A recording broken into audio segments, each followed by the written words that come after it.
Well, if what you've seen isn't horrifying enough, here's the double whammy. All these shops exist legally and have been issued licenses under the Bombay Shops and Licenses Act by the city's civic authority.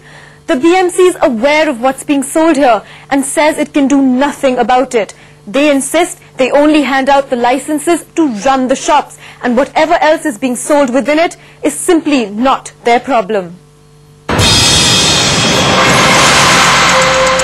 In RTI application, the BMC will gladly accept these shops exist, doing what they do.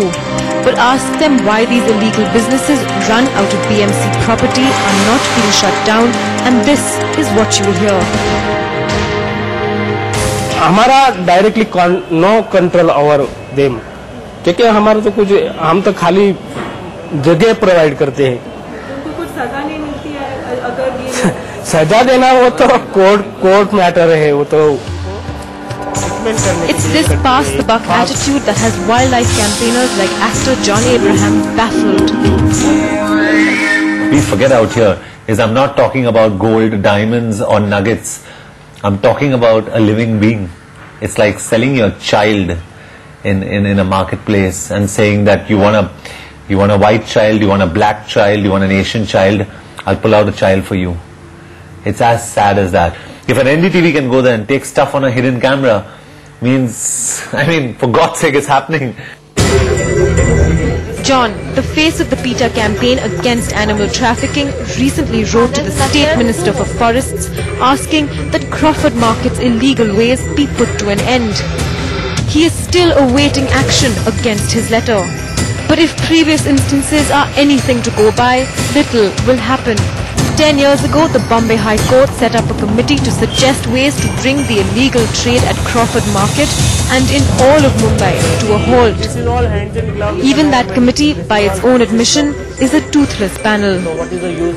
Whenever the committee calls for a meeting, all the government officials do not attend the meeting. There is somebody or the other not coming for the meeting. Plus, whenever the committee tries to organize such raids, there is always leak of information.